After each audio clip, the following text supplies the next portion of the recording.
My whole life changed when I got accepted at a university in the city on a half scholarship to study law. I was so excited, but the problem was there was no way for my parents to be able to afford to help me, but I wasn't going to make my dreams end before it began. My teacher congratulated me and told me she knew I could achieve so much more.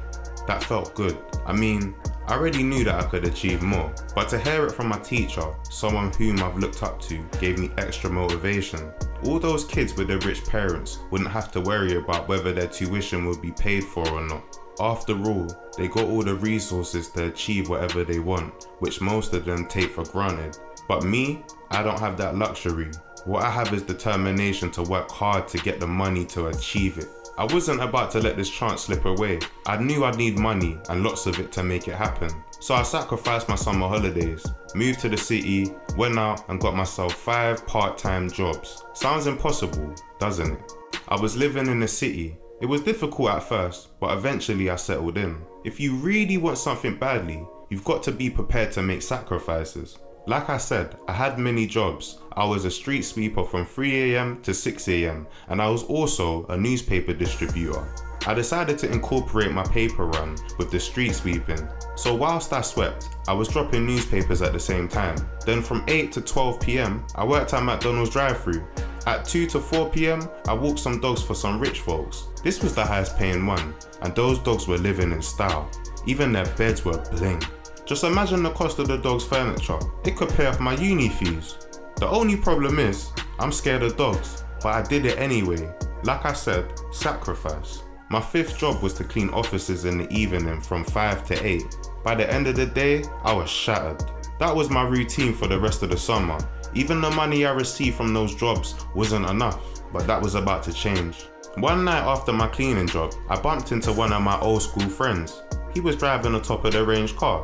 After talking about our school days and his dream of owning a restaurant, he told me how easy it was to acquire a lot of money in his line of work and boasted about how much money he made daily. Bro, which was 10 times more than what I was making from my 5 part-time jobs put together. I can get you in, he said. I'm not gonna lie. I knew he was doing wrong, but I ignored all the dangers and the risks, including how it might ruin my life and also others' lives. I had a thought telling me, this is your big chance to pay off your school fees, bro. I can hear my parents' voices in the back of my mind telling me not to even think about it. You're making a big mistake.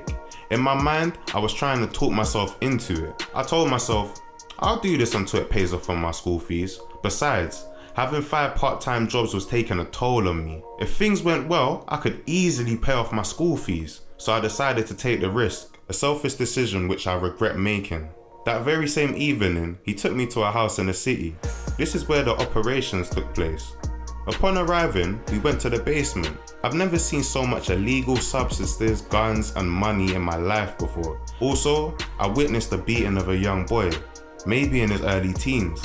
I heard he ran off and left his package to save himself from being caught with it by the police. I mean, they beat him badly, but there was nothing I could do. He was bleeding from the head and nose. They really did a good job on him. Seems like their concern was the goods and the money. After seeing what happened to that dude, that alone made me want to change my mind. But can I back out now? This isn't the sort of business where you want to change your mind. No turning back, at least not alive. I've seen and I know too much. What have I got myself into? Suddenly, I heard a loud banging at the door and someone shouting, "Police! Police!" Everyone in the house scattered. No lie, I felt like I was about to shit myself. While all that was happening, I was in the basement looking for a way out. I managed to grab a rucksack with the hope that what's inside of it had some value, and I climbed through the window. I found myself on the street. I started walking calmly.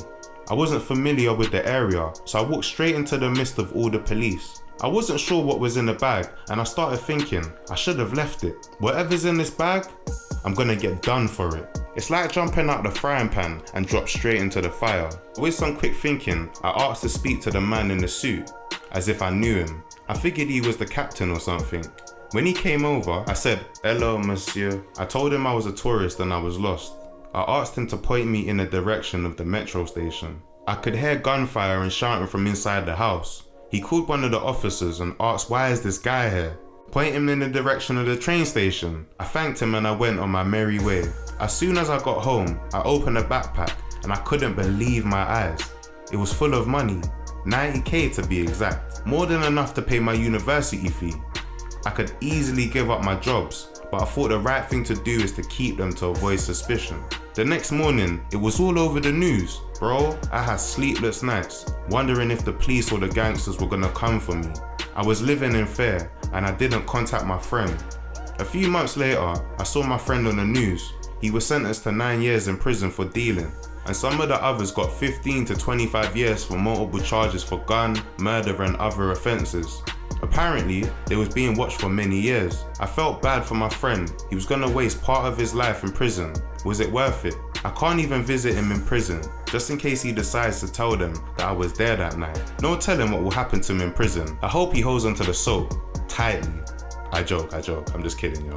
During the 9 years whilst my friend was incarcerated, I managed to achieve my master's degree in law and a job with a top law firm. I also started a family. After he got out of prison, he was finding it hard to obtain a job or even a loan to open up a restaurant. That was his dream. It's like society was unwilling to give him a second chance to live. I could see him going back down the same road, so as a true friend, I loaned him the 30k to open up his restaurant. I kept thinking, he's gonna ask me where this money came from. That's how paranoid I was. I often thought back to that night and wondered what my life would have been like if I got caught. I was glad that experience ended before it began. I used part of the 90k for my university fees and some for my bills and other things. Even though I didn't take part in the distribution or any of the wickedness that they got up to, I felt guilty for all the innocent victims involved. I felt lucky it worked out in the way that it did. A part of me also felt regret for entertaining the idea of getting involved in criminal activity. Can you relate to anything in the story? Do you think I should have visited my friend? Should I have taken the bag? Let me know in the comments. By liking this video and subscribing to this channel helps the channel to grow.